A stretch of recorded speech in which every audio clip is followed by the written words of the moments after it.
السلام عليكم ورحمة الله وبركاته. أعوذ بالله السميع العليم من الشيطان الرجيم من همزه ونفخه ونفثه. بسم الله الرحمن الرحيم. الحمد لله رب العالمين والصلاة والسلام على رسولنا محمد وعلى آله وصحبه ومن والاه. Today, inshallah, starting off with check-ins. How has your week been so far? What kinds of goal refinement have you had to make to try to get your small T truths aligned with your capital T truths? In other words, what have you realized that you needed to adjust, and how have you been adjusting it? How have you been assessing your progress toward your goals? How are you measuring if you're progressing towards your goals or not? How are you maintaining that progress? Are you finding yourself doing things that are sustainable, or are you feeling you're about to reach a breaking point or a burnout? How are you breaking down your goals into chunks, essentially?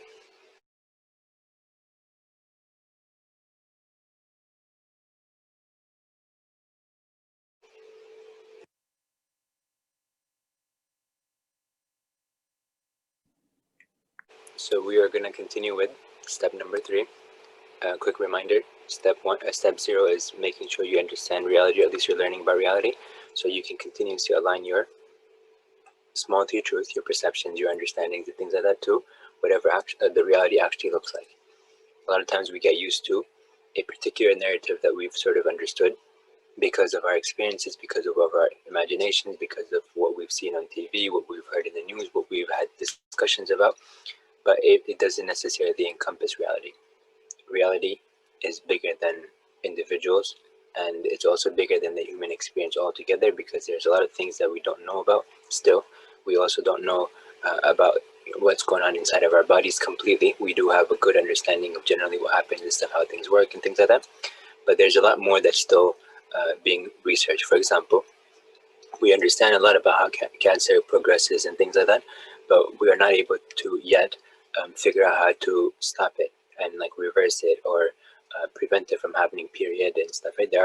There are associations that we have to certain things that could lead to cancer and things like that. So we know about those things, right? But when it comes to a deeper level, how do we prevent it from happening? You know, how do we cure it and things like that? Those are some things that they're still discussing. Likewise, for other problems in the world, there are a lot of things that are happening. We can understand why they're happening. We may not understand where they originated from. We may not understand about how to resolve them, but we do understand a little bit about them. But my point is that even with all of that, we are not still able to completely know reality individually, right? If we're not able to know it at a larger scale yet completely, then it also makes sense that we're not able to know it individually. And I don't mean to imply here Islam or things like that. What I mean by human experience is like whatever actually people experience in terms of in their research and their interaction with each other and so on. Allah subhanahu wa ta'ala gives us a sort of heads up, sort of like a cut to the chase sort of rules. Here you go, in many of these things, and it helps us. But nonetheless, generally speaking, not everyone has access, or not everyone has access to it, but not everyone actually goes and seeks this stuff, right? So just something to keep in mind, that a lot of this stuff, therefore, from our perspective, or a lot of our perspectives and perceptions are limited, and they are not encompassing all of reality. And so we need to understand that we need to constantly be looking out for aligning our small T truths with capital T truths, because if we don't do that, we are the victims, essentially, and we are the victims that we are the victims of our own doing, essentially. And we can't put blame on other people necessarily for that reason. And sometimes when we're not ready to accept it, or we don't accept it because we just don't want to, then again we are the ones that are harming ourselves, because our realities might not match with our perceptions, and we get overwhelmed and we get stressed and worried and so on.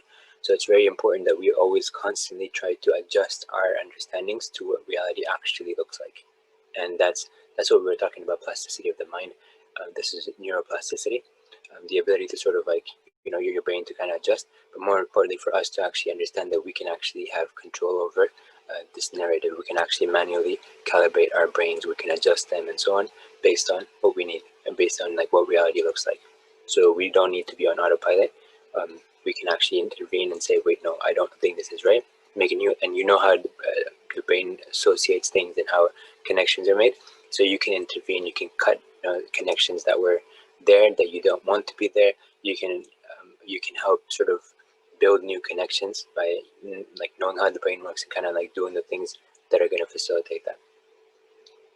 Okay, and then having an end vision is very important, because if you don't know where you're going, you're not going anywhere. Or you're going, if you don't know some of the details, then you're not going to be able to measure the progress towards your goals as well.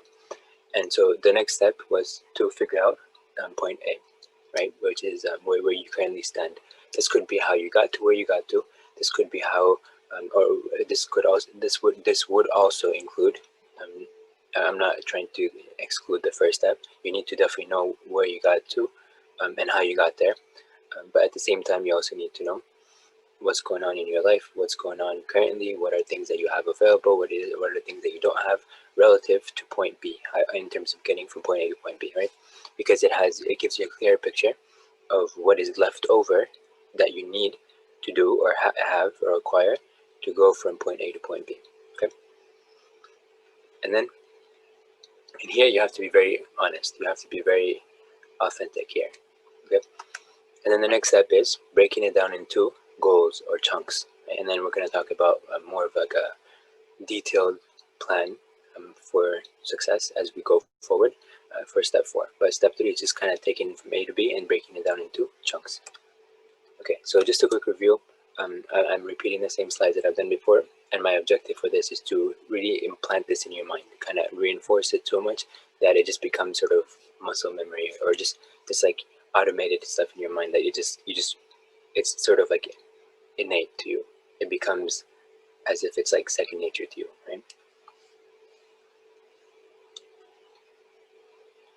So just remember, motivation broken down into autonomy, mastery, and purpose. Also understand discipline is this constant evaluation of what's happening and why it's happening, and assessing whether you're actually making progress or not. Remember the word progress. Progress is important because I need to break it down for you in terms of what is considered progress. Okay. Common roadblocks, some things to keep in mind, why it's important to understand these things, and so on.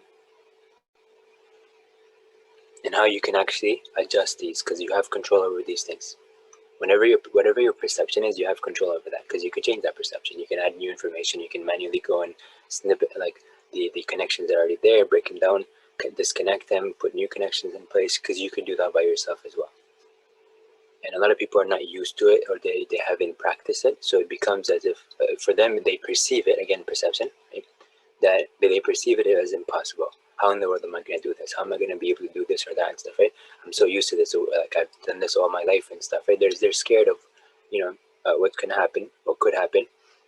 They're afraid of the unknown. They're also afraid, or they're also not sure if this is something that they can actually do, without everything sort of breaking apart and falling apart, essentially, where they feel like they're not going to make any progress in real life and stuff, and they're going to feel like at the mercy of everyone else and stuff. So there are a lot of these things that they might not be able to vocalize, or they might not even have in the top of their mind, but they're going to have it in their subconscious mind and stuff. And these are the things that as transformation coach is going to help kind of delve into a little bit and kind of unpack. And a therapist would also do that about some of the past trauma that a person might have gone through, or past experiences that a person might have gone through that is now impacting the person. So just something to keep in mind.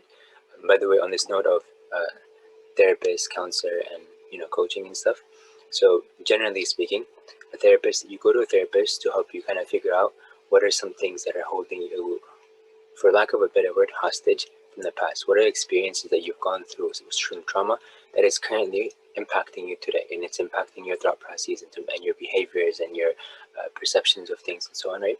So it's sort of like evaluating all that stuff from the past and kind of like coming up to the present, right? A coach will look at, for example, where you stand currently, and a little bit about some of your past experiences and stuff, because it's going to help in terms of the objective of the coach, and that is to take you from where you are at today to where you want to be in the tomorrow. Okay, and then obviously there's some things that you might have tried in the past and stuff. There might be some things that you've not some of your experiences in the past that are holding you back and stuff, right? So there is some overlap in that, because it is going back a little bit into the past.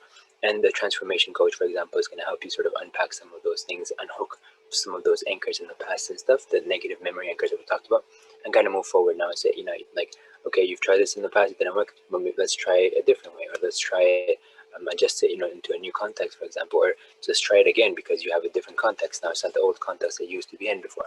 Some things like that. So just keep these things in mind.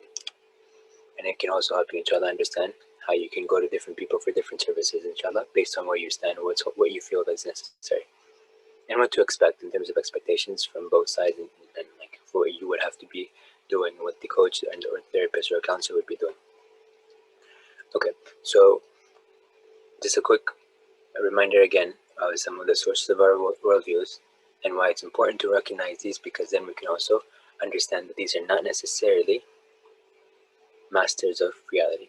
They know portions of it, they understand some things here and there, but it's not the complete understanding. And so sometimes, it might be biased, it might not be, some of it might be true, some of it might not be, whatever it is, but you understand that this is how our worldviews are shaped. And so we can actually manually go and say, okay, well, maybe this was not actually how it's supposed to be, or maybe this person was only talking about it in a particular context as opposed to the general framework and stuff of life, right? So understanding these things can help, because you always have control over your perceptions, and be it to some extent at least. This was a quick overview also about how we explain things, depending on what our dispositions have become. Again, optimists, they consider the good stuff to be the default case. They consider it permanent. They consider it in all of their affairs universal, right? And they also consider it to be internal, as in I do something and it has some impact and stuff, right? And they have high self-esteem then, right? And if something bad happened, it was out of my control because it was out of my control. Of course, this is where it does require honesty. If you did something wrong and stuff, you would take the accountability for it. But if you generally assume, if you did do your best and stuff, right, and you did try your best, you consulted people and stuff, you tried to look at with the best practices and stuff, you tried everything, right, but it still didn't work out the way you expected. In that case, and I give an example of an accident, like somebody gets into an accident, right? Let's say you put your seatbelt on. Let's say you're driving your car at the speed limit. You're doing everything the right way, right? And then somebody else runs a red light and hits you.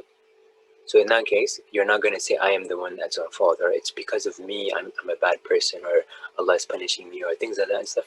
We don't do this kind of stuff because generally speaking, as you are doing your part, then that is something that you don't have control over. If somebody else does something that they shouldn't have, for example, right? So keep that in mind. So, and this keeps you away from arrogance, because the idea over here is that you just did your part. Arrogance is when you feel like you're more than something, or you deserve something, or you feel like you have somebody's taking away, somebody, or you feel like something about you is in threat, whether a threat of not being recognized, or a threat of not being given to you, for example, or whatever the case might be. So arrogance is a lot based on insecurity. Here, good, we're talking about the internal attribution to this is saying that I'm trying my best, and I did my best, and I did whatever I could have. And if you made a mistake, you can accept that and say, okay, well, yeah, I made a mistake, and next time, and I also learned from the mistake, and next time I'm not going to do it, or I'm going to learn how to prevent this from happening again in the future, bi'idhnillah. And the optimists are also hopeful. So keep these things in mind. This is going to be very important. If you identify in any of these cases, then you have a quality of a pessimist. And pessimists, therefore, are not going to be able to be successful. Now, by optimist, remember, I think I mentioned this before, but I want it to be understood that when we talk about optimists, we're talking about realistic optimists. Okay, a realist optimist, meaning that they are matching with reality. Like my hard work, we're talking about work over here. We're talking about meeting, getting to our goals and stuff. We're not just talking about like dream world and fantasies and stuff like that. We're talking about reality, right? So an optimist goes based on the general understanding of how things are. So the reason that the optimist actually ends up being happy is because Allah subhanahu wa ta'ala designed the world that way. Allah subhanahu wa ta'ala made the world in a certain way, and the optimist way of thinking actually ends up matching with that thing, with that framework, at least generally speaking, right? And in this context, we're assuming, for example, a Muslim who's submitting to Allah subhanahu wa ta'ala, and he's also aligning himself or herself to this stuff. So that's why this person actually becomes successful. Whereas a pessimist is actually not aligning themselves with reality, and their reality is different than the reality that they're living in. Therefore, their things are not working out, and so they become hopeless, essentially, because whatever they're thinking is going to happen does not actually happen, because it's not that reality they're living in doesn't match their perceived reality. So they're basing their actions on perceptions that are not matching their, the capital T truth reality. Just quick summary. I just consolidated this. You can add more things to it, but just keep in mind some of these keywords. On the right side, you see growth, mindset, personality, characteristics, and attributes. Something to keep in mind, inshallah.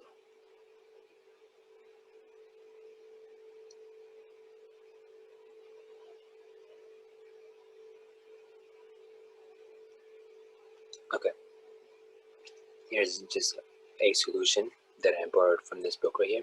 Now, this book was intended to train the transformation specialists, right? And so I borrowed it and I rephrased it or repurposed it as if a person is using this for themselves, right? So these were actual tools that we would account for as coaches with other people, or with people that we're working with. But here I repurposed them so a person can utilize them as well for themselves. Psychological dispositions are, whatever your mood is, whatever your emotional state and things like that are when you're coming into a session, for example, or whatever when you're attempting a goal or you're taking a particular step in your context and so on. And it can be positive or negative, and the positive ones are the ones that are going to facilitate your task, and obviously the negative ones are going to impact you negatively. Okay, so we mentioned some of the case studies that we could do, and I picked one today from the World Health Organization. Obviously there's a lot more that we can pick from, and I would like for you guys to also come up with one. And in fact, at the end of today, I do have an open slide for you guys that you can pick one of these, or we can look at something that you want to do, and we can do that live. So any goal that you have in mind, any project that you're thinking about working on and stuff, we'll go over that, inshallah. So here's some questions. You can answer this in the chat, or you can unmute yourself and answer. But I want you to understand where I'm leading to. Remember, I try to purpose these or kind of put them in a certain order, so kind of like getting you towards a particular end, realization or understanding or epiphany or something like that, right? So the questions: how do we go from Fajr into Isha? How do we go from A to Z, from 1 to 10, from the moment we're born until the moment we pass away, from pre-K, kindergarten, to high school or college graduation, from our first day since our last check or the first day at work until the day that we receive our check, meaning between checks, between payments essentially. From the first news of COVID-19 until today, how did we navigate so far? What is common in all of them?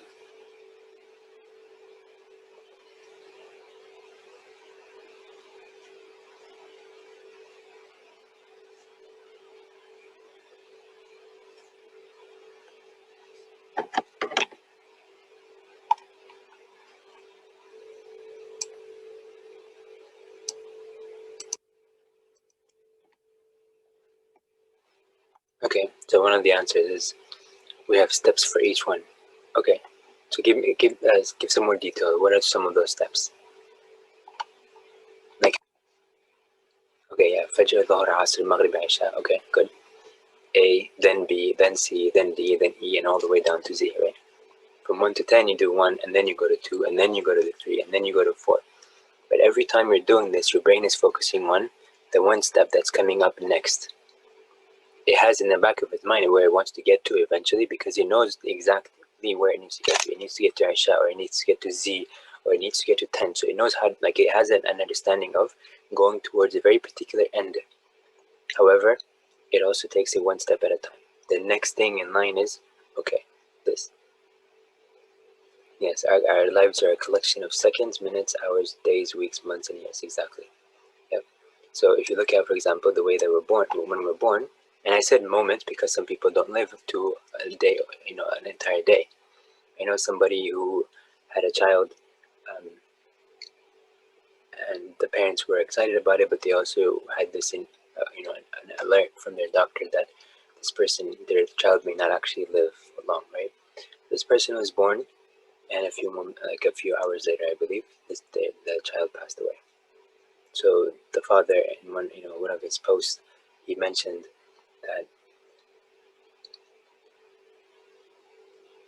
that this was the happiest but also the hardest day, the saddest day of his life. He cried out of happiness when his daughter was born, and then he also cried out of sadness and grief when she passed away a few hours later. Rahimahullah. So just wanted to take a moment to reflect on that story. But nonetheless, moments, because it could be a day and day after day, it could be month after month, it could be year after year. We didn't come to where we're at, except that we had to go through moments, seconds, minutes, hours, days, weeks, months, years, decades, and so on. So I hope that makes sense. Same thing with kindergarten. The first day you went to kindergarten, you might not even remember, or first grade or whatever you started. And every day that you went there, you didn't think about it, but you were taking it one day at a time, one day at a time, one step at a time, one stroke at a time. And you just kept on going. Same thing with when you go to work after you receive your last check, or the first day of your work, wherever you started. And every day, every hour that passes, you're accumulating something, right? And we've mentioned this before about how you can actually become a millionaire just by earning $40,000 a year. You could become a millionaire in less than 30 years, because 40 times 3 is 1.2 million. And so 1.2 million you've earned over 30 years if you were just earning a flat 40,000. And of course, some taxes are taken out and all that stuff, but I'm talking about earning, like what you actually were given before taxes were taken out and so on. Nonetheless, you can imagine what that looks like, right? So you actually end up getting to what you thought you would never get to. And if you wanted to be a millionaire, well, most people end up probably becoming millionaires if they earn something like $40,000 a year. So they actually earn before they die, oftentimes, $1 million. But if you perceive it like, I want to have $1 million in my bank account, that's different, right? But if you understand that you're actually getting to what you thought you weren't getting to, it gives you a different perspective altogether. So it makes you feel like, oh, well, in that case, all of us can become millionaires. All of us, or many of us, probably do become millionaires before we, like in terms of earnings. That's something to keep in mind. And that's just a framing question. Likewise, for COVID-19, it took us one day at a time. The first day, everyone was sort of overwhelmed. The markets crashed. They had the lowest point in the year, right? Now some of the stocks have gone double, triple, quadruple. Some of them even gone up to like 6, 7 times, 8 times what they were before, right? So just some things to keep in mind, that it is one day at a time, one day at a time, one day at a time. They have when they have graduation coming up soon, to do a countdown. Countdowns are the same exact thing. They're just counting what steps are left, or how much time is left, how many days are left, and so on. You see countdowns when they're doing New Year's celebrations in New York. You see this happening when people are trying, when they're graduating right before summer break starts and stuff, right? For elementary schoolers and middle schoolers and high schoolers, they're counting the number of days that are left before summer starts and stuff, right? So some things to keep in mind, that it is broken down into chunks, and this is how reality has been working for all of us, whether we've actually looked at it or not, whether we've actually focused on it or not, whether we've given it that much attention or not. It is reality. This also reminds me of an ayah at the end of Surah Yusuf, where Allah subhanahu wa ta'ala mentions about how we pass through these ayat of Allah subhanahu wa ta'ala. We're just passing by, and we're sort of not even considering those things. We're just passing by them, and we're turned away from them. Okay, the word that's used is like turning away from something. So it's like we are not, like we're actually living in that reality, but we're actually passing by without even recognizing or acknowledging that reality, without even being aware essentially of that. We're sort of ignoring that reality, and we want to have our own perceived reality become our realities. And so we're living in our own perceived realities while we're actually physically living in terms of our actual reality. So our minds are sort of like distracting us like that. And if you go to the Quran, you'll notice Allah subhanahu wa ta'ala mentions a lot of these things, where he mentions that we're sort of like deluded and we're diverted away from the reality and so on, and the judgment is coming, but we're not really taking that into account. Death could come anytime, and we're not taking that into account. We are this like the shaitan has like distracted us, so like we're sort of drowning in this like distraction, and we're not really focused on the things that are actually most important. Okay, so I hope this makes sense, because the next thing then is this. breaking it down. Step 0, figure out reality. Break through your perceived realities and get to the actual realities. If you don't do that, you're not going to be successful. That's just as simple as it's going to get.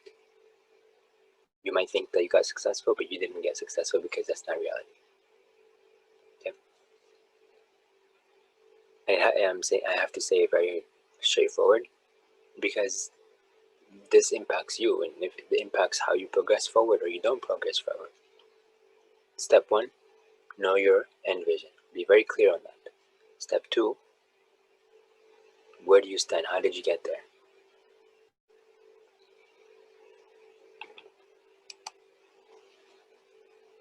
And then there was a person who was into gaming, and so he got into some other things and he became really successful in what he was doing afterwards. But they asked him how he got to that point. And he said, simple, I was just using it like game levels. Why are games so addicting?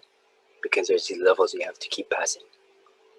So every time you get to that level and you beat it, there's another level above it. And so you focus on that level, defeating that level, you fixate on that level, and then you get to the next level up, and then you get to the next level up, and then you get to the next level up.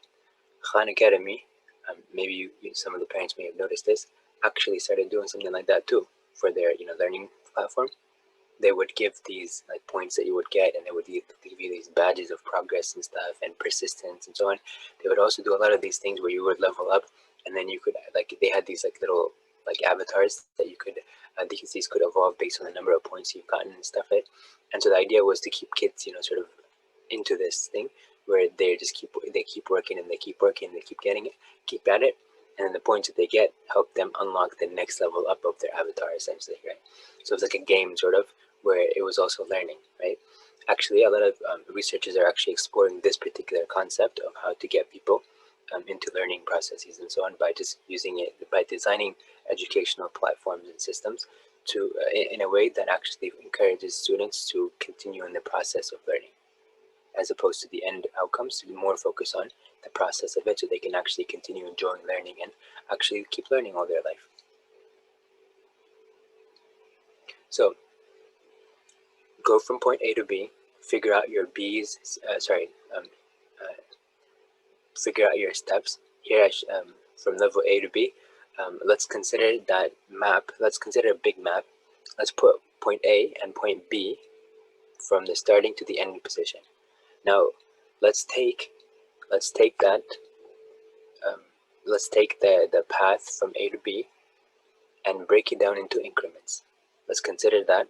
Let's say step 1, 2, 3, 4, however many steps. Break it down into those steps, and then look at the first step, the first checkpoint, and see how you can get there.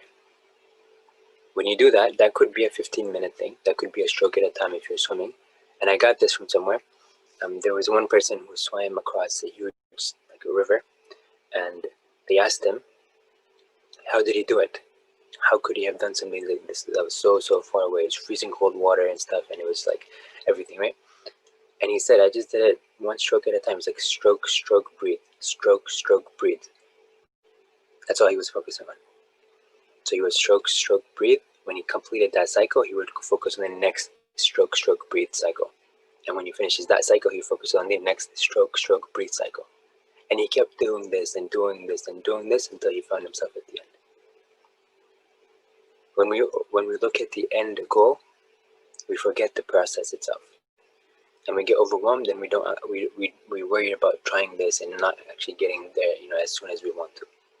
However, when we break it down into small chunks, we're able to take breathable steps, digestible chunks, right, and go forward.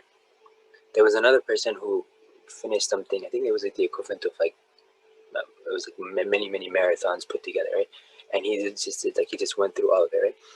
And they asked him how he did it, and he said, I just focus on the next 15 minutes coming up. So he broke it down into 15-minute chunks. 15 minutes, he would focus on that. When that 15-minute timer would run out, then he'll start another one. And when he finishes that, he continues doing that. Every 15-minute accomplishment, every stroke, stroke, breathe accomplishment cycle that was done, that would be motivation for the next one. And then the second time around, that's 2 cycles that are completed. So that accumulated motivation increase, right? That motivation now is good for the third one. And when you finish the third one, now you have 3 milestones that you've accomplished, right? If you once you complete the 4th one and the 5th one and 6th one and so on, these are new things that are adding on to your belt. These accomplishments that are adding on to your belt. And then you complete another one and you feel more motivated to complete the next one after that one. And so you completed the next one after that and you feel even more motivated to complete the next one after that. There was another person, and I got exposed to this article probably like 12 years ago or something like that, a long time ago.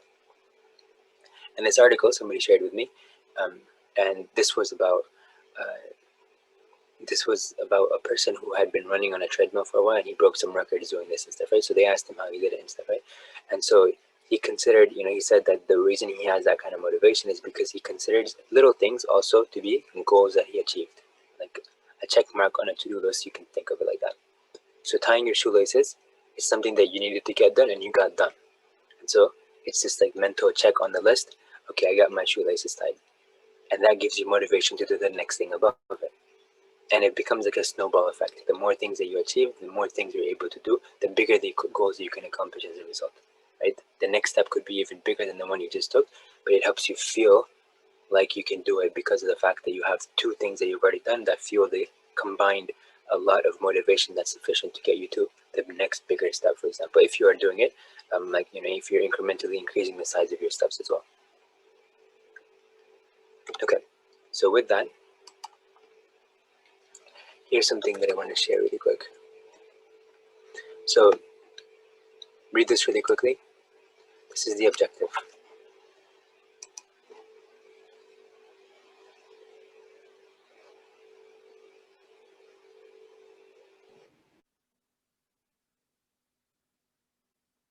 So notice their goal here.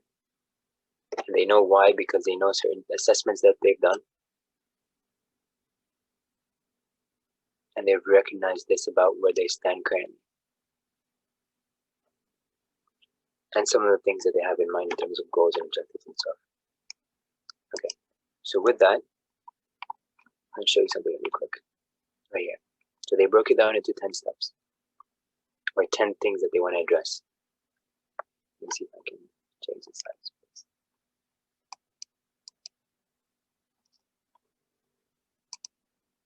There. Okay. It's a draft. It's called the 0 draft, but it's something to consider. They looked at it and they said that we're going to break it down like this. So these are some of their priorities, or these are the areas of focus, and they're going to be able to measure it, right?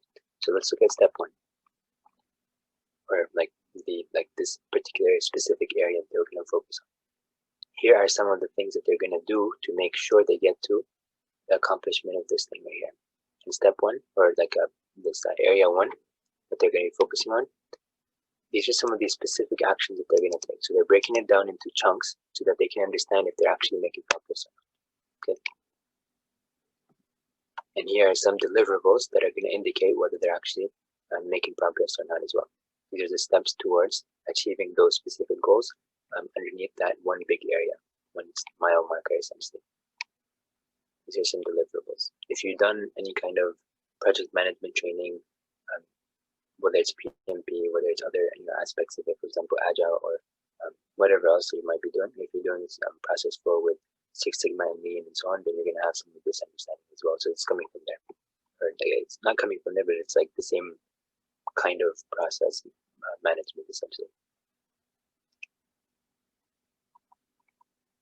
Now step 2, again, specific actions, deliverables, and you do that for the rest of the whole thing. Just wanted to give you something to understand, to give you some sort of background on it. Like if you look at the justification, right? They're going to also explore, for example, this right here.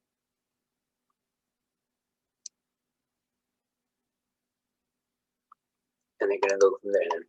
So obviously you can go here anytime you want to, inshallah. And I put I forgot to do this before, but usually for websites you want to put the last access date, because sometimes they can get updates, websites can adjust and change and stuff like that. So if somebody is wanting to go back and check this stuff, they can know if things got moved or not and stuff. But also it also helps them in terms of making sure that whatever was pulled from is from that date, if there was any updates and stuff like that since the day that it was accessed and so on.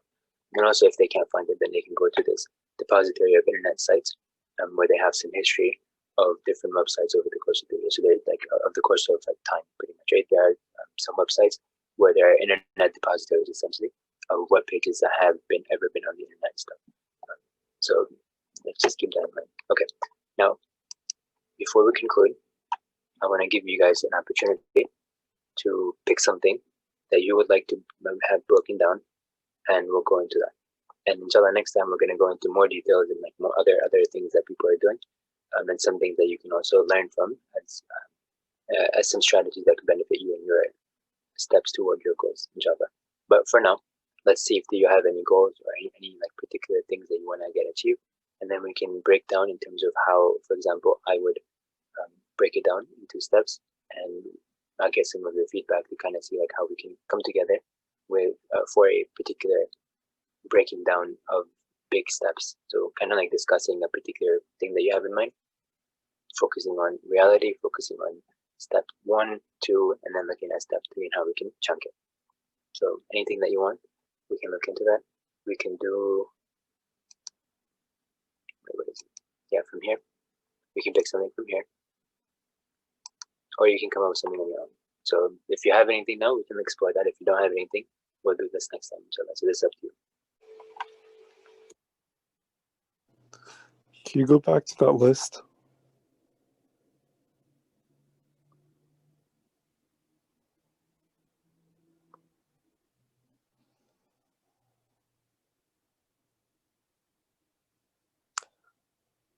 I like the idea of the Islamic education. Well, and what do you mean by that exactly? Like how we're supposed to teach it to people? Or how it's supposed to be taught to us? You pick. Or, you could, for example, how you want to teach people, how you want to learn it, how people have been teaching, how people are currently teaching, any of that stuff. I would say how to go about learning for yourself. Okay, now let's focus on. So let's go. Let's actually map it down really quick.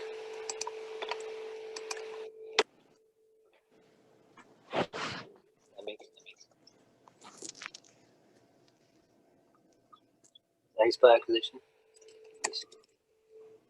Okay. So this is your goal right here, right? This is your general topic, not necessarily goal. So tell me what you get to the end of the day and vision.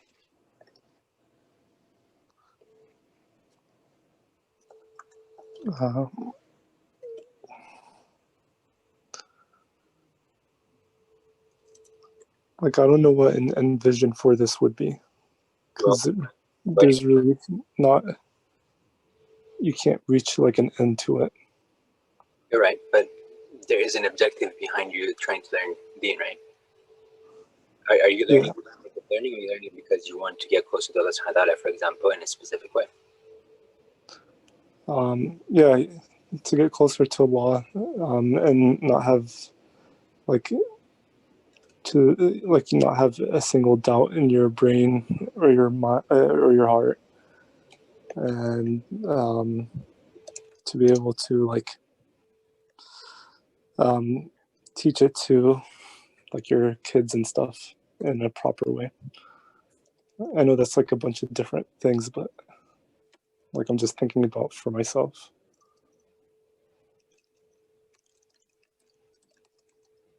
Okay. So is that it? Yeah. Okay. So let's talk about, and this is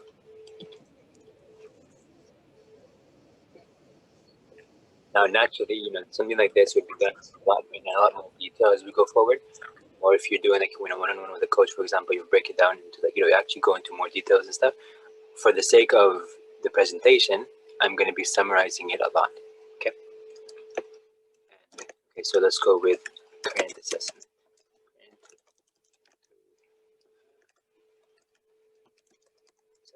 Okay. Sorry, I made a mistake. It's supposed to be point B. Okay. Okay. Where do you stand currently? You don't have to give me your answers, just give like generic answers. But normally I would ask you for specific assessments and so on. What are you doing currently? What are you not doing currently? What would you like to do and stuff? What are things that are available to be done and stuff like that, things like that. Relative also to these specific things.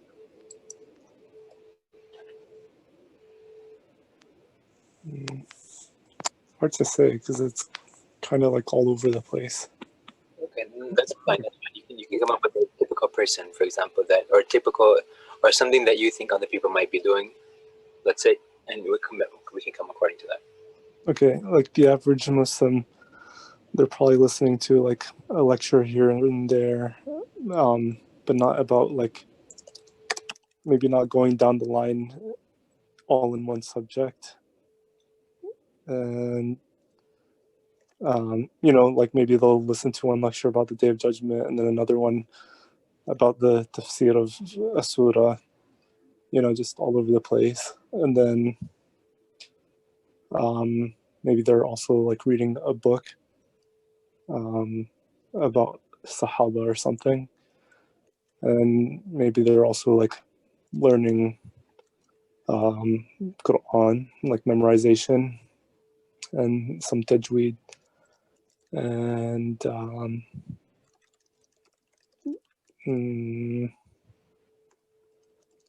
yeah, maybe some, yeah, that's about it. Okay. Now let's see which of these things actually align with what you want to go do at the end of the day. Which of these steps that they're doing right now are actually systematically moving them forward towards these particular goals or this end vision? I would say the Quran one. It's good for teaching kids. Okay. And But what do you want to teach the kids? That's what we're gonna ask here. Teaching what? I guess like you want to you want them to be like well-rounded. You want them to know some Quran, but you like Well, the around most important thing is or in what scenario or what aspect? in what aspects should they be like well-rounded. Yeah. Like they know some Quran and they have a strong belief in Allah and they understand the rules of Allah, like and why He's put them and how you're supposed to live your life, your purpose.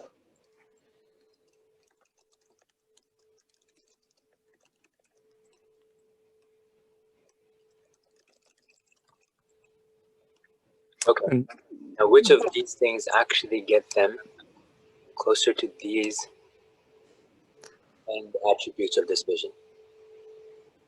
Is there anything, or is there like you could be as like objective about it as possible, being like if there's nothing actually getting them there, if they're just kind of wandering all over the place, then mention that. Remember, I said being honest and like we're all about it. yeah. So I guess with regards to getting closer to Allah, like from my experience, it just comes from like different things. Like it's never just one thing. Like you might like hear a Quran recitation that like really hits your heart, and or sometimes you'll just hear something from a lecture that like really like connects some dots in your brain, or sometimes you'll just come across something in nature, which like you know it just comes from different things. Okay, so can you answer these questions then relative to what you just said? That look. How do you measure this? This? Yeah, I guess um, like you would know that you're very close to Allah when you like don't do anything wrong, because you would never like if you felt Allah's closeness, I don't think you would ever do anything wrong, and you would just be a better Muslim. You would worship better. You would take your time more. So in your salah. and what are the external factors? Like, you would also have to do an assessment of what does the world around you look like, right? External influences.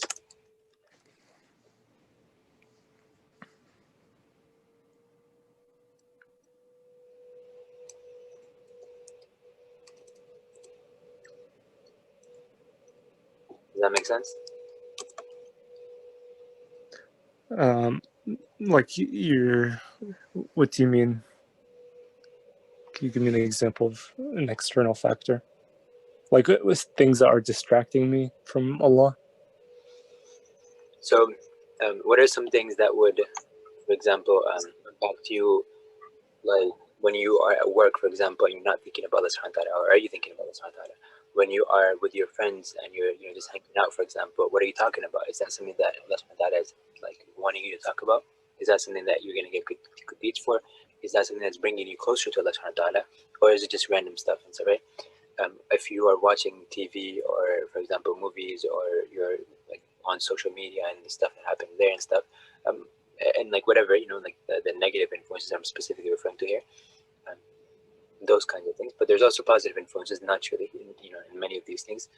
So how are they impacting you, positive or negative, in terms of your particular end vision?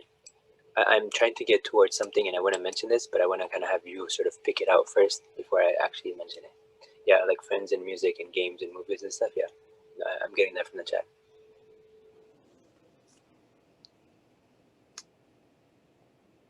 So I mean, those would be like. Is there any other external influences besides stuff like that? Of course, there are many things: your culture, your family, your like your context, your environment, the sun's, like how bright the sun is every day. For example, is it where do you live? For example, you can go to something called. I'm going to mention something here at the bottom. Let me say go to jewelhealth.org. I think it's either .org or .com. I don't remember what it is, so you can check it out. I think that's how you spell it. And there was this person he's a professor in University of Michigan. At least when he was being interviewed by one of the instructors of one of the courses that I was taking, and they were mentioning, like, they interviewed him, and they mentioned over there that, or he mentioned that he has this thing called Jewel Health and stuff. So Jewel Health, I think this is the one. But anyways, the idea is this is an app, and every day it tracks your location, like weather and like things like that. Well, whether it was like what kind of weather it was, where you were and stuff, what kind of food that you might have had and stuff, what kind of experience that you do a journal. But it also it tracks external factors and stuff, right? And it puts it together, and then it uses AI to sort of like figure out, sort of predict what in a particular day, if there's this particular, like for example, temperature, particular weather, for example, for that day, whatever, and like wherever you might be relative to that context, external context and stuff, right? Wherever you might be physically, for example, you're at school, or you're at like a masjid, or whether you're at like a particular mall, for example, or you're wherever, right? It tracks and it kind of like predicts how you might be feeling that day. So it uses AI and external factors and stuff to kind of figure out how your mental health might be impacted, how your well-being is impacted, and stuff like that. So it's good for you to kind of like have an idea. Like they might say, for example, hey, today it's one of those days where, or these, like today the weather looks like this. You are going to be going here today and stuff. And usually in these situations, you end up feeling like this based on your journal, based on your like questionnaires and stuff, right? And so here are some things to keep in mind. And usually you find these things useful in as you go forward. Essentially, in these kinds of contexts, you found this in the past to be helpful whenever you went through this kind of feeling and things like that. So here's a heads up, plan this in your day and stuff, and that's that. So that person will sort of take that and say, oh, okay, well, I'm expecting this to happen. I'm ready for it. I have something that's going to help me prevent that kind of feeling like I usually feel.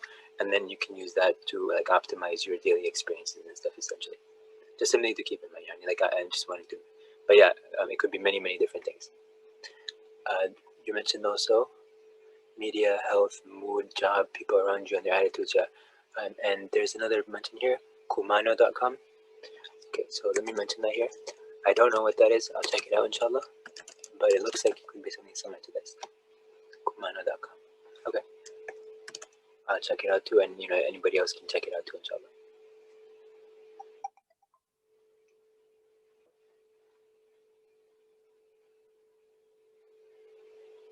Does that make sense?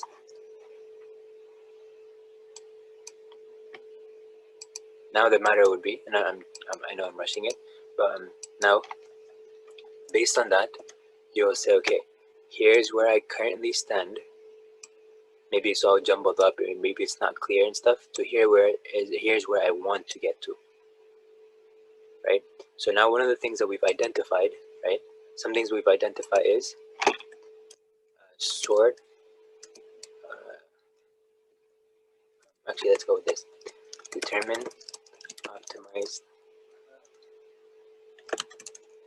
and envision. I think you should know the envision is kind of mapped out already. So now you're going to determine optimize route from detailed current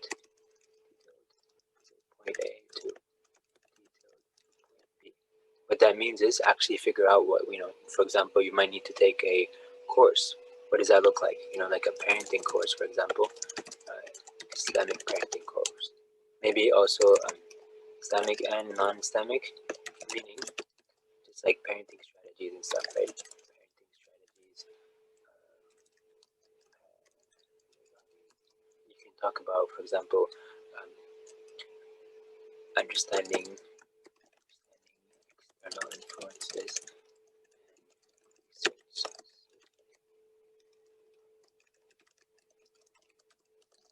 Right? So you need to understand some sort of pathway to go from where you're at to where you need to get to. Now, this would be, for example, if you go over here, you wanted to learn how to teach to your kids. That would mean that you need to learn those strategies of teaching, but you would also need to know the content you're going to be teaching, right? So maybe this is where you take Islamic University or other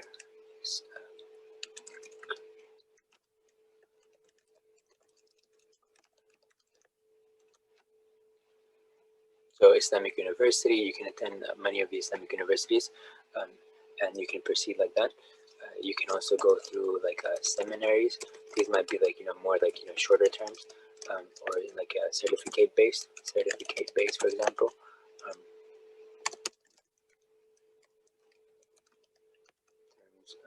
There's many different things that you can do along those lines, right? So here we're just identifying what are the things that we're going to need to go from point A to point B. Okay, that's part of our assessment, kind of figuring out what we need to do, what we need to, like what we've already done and things like that.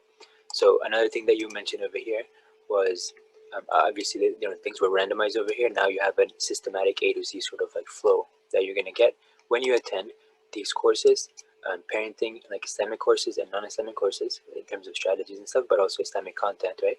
You're attending a university, curriculum-based like programming or coursework or whatever and stuff, right? And then you also mentioned that you want to be doubtless. So the question is identifying what are the things that lead to doubt, right? Identification.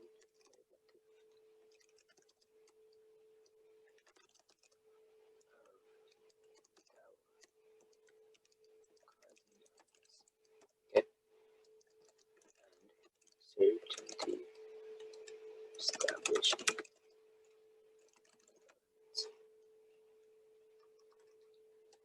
So you would need to know what that looks like. I should say that. Okay. Here, you also mentioned, for example, getting closer to Allah subhanahu wa ta'ala. So what do you mean closer to Allah subhanahu wa ta'ala? Does that mean that you want to remember Allah subhanahu wa ta'ala more, right? Do you want to, does that mean, like whatever that means and stuff, right? So we need to figure out what are things that bring people closer to Allah subhanahu wa ta'ala. Because what you did with the end vision, you just mapped out a certain thing. Like I want to remember Allah subhanahu wa ta'ala during my salawat, for example. Maybe that's your end vision. That's the detail that you added on to remembering Allah subhanahu wa ta'ala. So, okay, how can you get yourself to remember Allah subhanahu wa ta'ala during your prayer, right? So you would have to identify some of those processes that would lead you towards that end of remembering Allah subhanahu wa ta'ala. So maybe it's like knowing the meaning of the Quran, for example, right? Maybe like looking at tafsir, and a lot of that stuff can be connected to your Islamic university education, for example, right? So some things to keep in mind. Now what you would do after that is like chunks, right? Chunks here would be, for example, taking like enrolling in a program, right? And then after enrolling in a program, taking one course, or maybe or more if you're able to, right? But kind of doing it sustainably, like sustainable. Let's call it maintainable. Let's call it maintainable.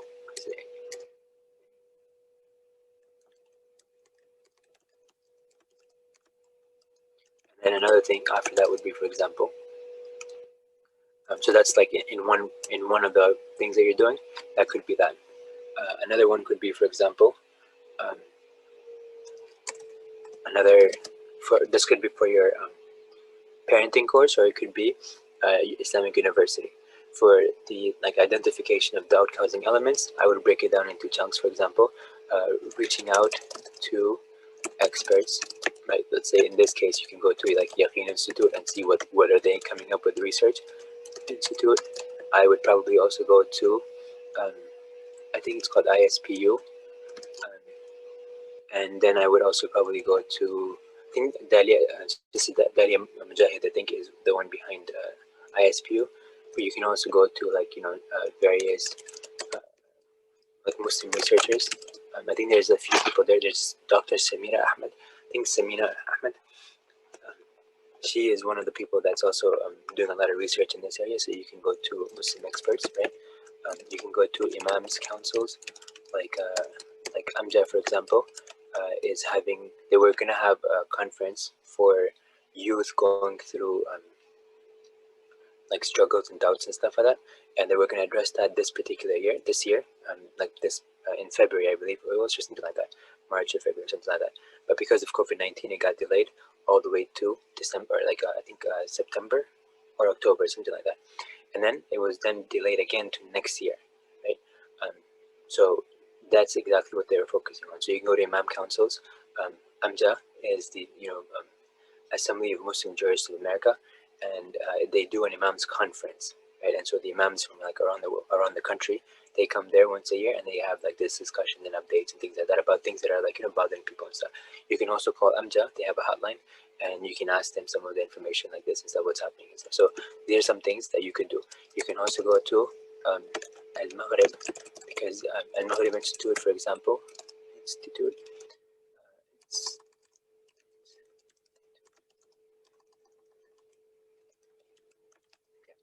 Al Maghrib Institute, you can also do that. There's another one that I found useful. This is a non-Muslim website, but you can get an idea of like some of the like how to work with kids, for example, and like what are the things that they're facing challenges about and stuff, right?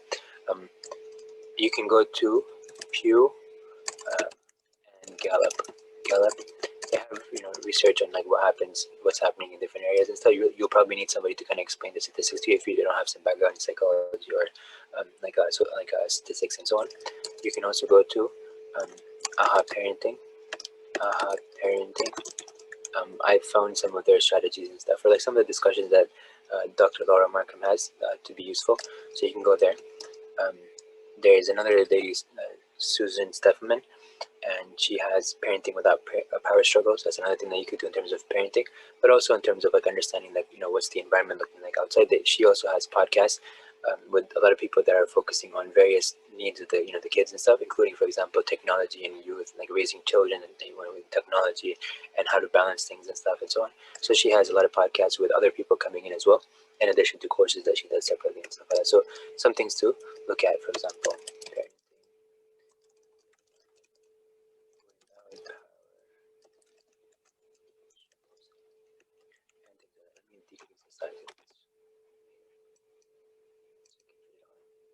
Okay.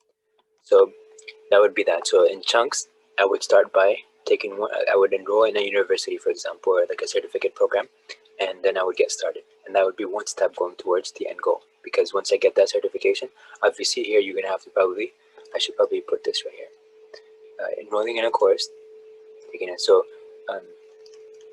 here, before you enroll in a particular course, I would consult experts in this area, and they would give you an idea of, okay, what are some things and what are some courses that you could take if you're a parent and trying to do certain things and stuff. So they'll give you some guidance, and then you can take a particular course in parenting, for example, or whatever it might be, right?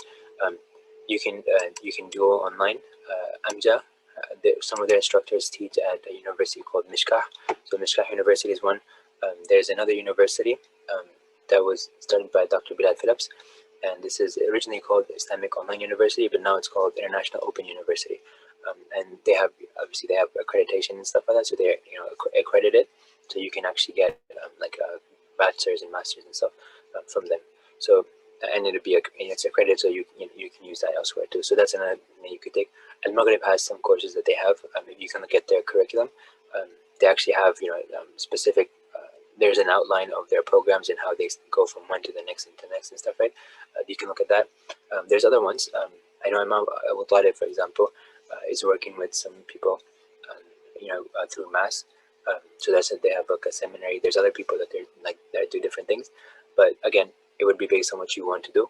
And after some research and stuff, you would be able to identify that. Now, I am intentionally being very, very vague and kind of open because of the fact that, again, this kind of stuff would take some steps, and it would be something that is that requires a little bit more attention than the time we have allocated for this, this thing, right? And I know that I went over, but this was just an example of how we would proceed forward, right? So it's very systematic, very organized, very structured. It's very, it could be like data oriented as well, or data driven as well. Just some things to keep in mind, that this is how we would proceed forward. Now, this is the kind of stuff that you can use a coach for. This is the kind of stuff that you can have a mentor for. These are that you should have mentors for, right? Because it's going to help you navigate forward. A lot of times, people stop over here, and actually, they stop over here, and that's it. And they think that they're going to be able to, there's somehow or another, getting over to these objectives over here.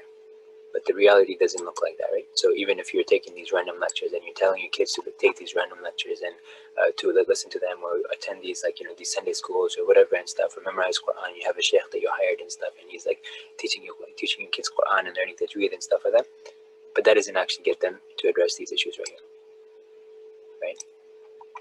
Me knowing me having something memorized in a different language that I don't understand the ahkam of it. I don't understand what I can derive from that. I don't understand even the meaning of what I'm memorizing, or what I have memorized. And you can see where that leads to, right? So with that, I'm gonna go ahead and pause over here. I know that I heard the background noise, so I know that there's another 15-minute increment that has passed. So I'm gonna pause over here, inshallah. But the main objective over here was to help you see how things are systematically broken down, essentially, right? So the chunks over here would be enrolling in a program after identifying what that, who is it that, where is it that I can use. I should probably do this right here as a sub point here. So this is a chunk. You enroll in a program. You do that. Let me actually put out research first. Research, and then you go there. So you do some research. You have consult, research and consultation. Then you enroll in a program, and you take one course at a time, and then you go forward. Some of the courses, some of the institutes are going to let you do one course at a time. Some of them are going to encourage you to take an entire semester's worth of course, or whatever it is. They can usually usually it's part-time and full-time, so you can go like that. Or you could, some of the programs you're only taking one course at a time, and that's it, right? So just some things to keep in mind here, inshallah. I hope this makes sense. Did that help in terms of give you an idea of how chunking can work, how taking steps, how looking at a particular thing, a particular end vision that you have, how we can map it out, how we can do a current assessment, and how we would have to break down things and stuff according to whatever we have in our end vision and so on. Did that help? Yeah. Okay. And if you want, you can go ahead and you guys can send me a reminder, or just some touch base with me of something from here or something from somewhere else and stuff that you want to kind of go over, and we'll actually do a case study just like that. So we'll spend a few sessions kind of actually showing you how to break things down overall. Now notice step 4, where is it? Right here. So step 4 is going a lot more into details about how to do sustainable things that you can maintain over multiple days, multiple repetitions or iterations. So that's something that we're going to be focusing on there, kind of going a little bit more into details about best practices for day-to-day stuff, right?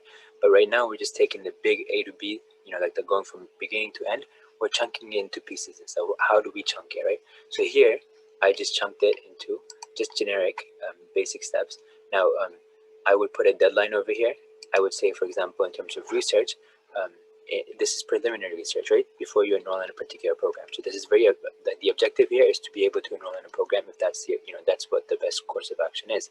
So it'll be a research up until the point of that decision. So you would have a deadline for that decision, right?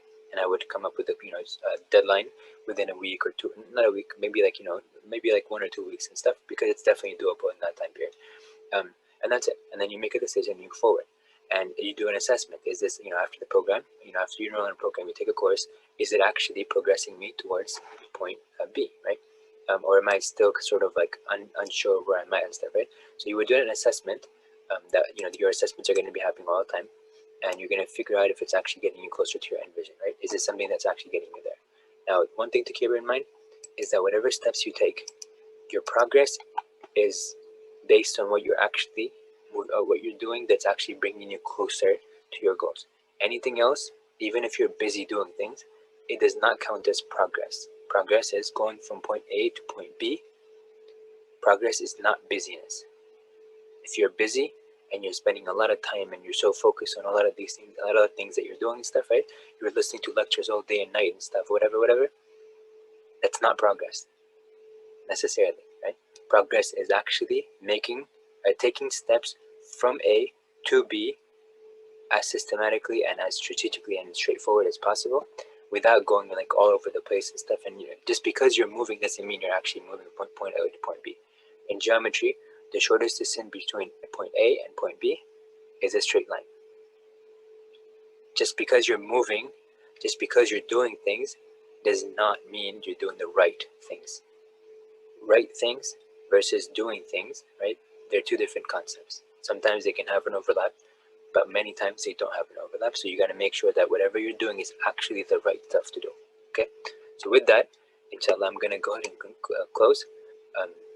You understood the takeaways over here that it's more important for you to do the right steps than to do many steps, right? Just because you're busy doesn't mean you're actually making progress. Separate them, because progress is not equal to doing things is not equal to progress. Progress is doing the right things that take you from point A to point B. I'll even go to say doing the best things, right? That's the best kind of progress. That's the objective. That's what we're trying to do, right? So just cut down everything else. Just because you have your schedule filled does not mean it's actually helping you achieve your purpose or your vision. If you're taking one realistic step, actual real step towards your end vision in your entire day, that is progress. But if you took 1,000 steps the entire day, but you don't know if they're actually taking you from where you're at to where you need to get to, then that was not progress. That was just doing things and staying busy, but there wasn't actually any benefit towards your end goals. So keep that in mind. That's one of the most important things that I want to mention over here. So that's the takeaway here. Okay, and inshallah, the homework is just to analyze your stuff now. I gave you an example, and I'm going to continue giving you more examples, inshallah. And we'll go from there, inshallah. So if you have any things that you want to go over specifically, any of those examples that we mentioned before, case scenarios or case studies, or if you have other ones that you have in mind, let me know, and we'll go ahead and make sure that we have something ready for that. So try to let me know beforehand, but even if you don't, if you want to do it on the spot, we can do it, and I'll dedicate, inshallah, more of these sessions instead of reviews, because I just wanted to make sure that's in there now. But now moving forward, we're going to actually just focus on some of these case studies, inshallah. Okay, so with that, I'm going to go ahead and conclude, inshallah.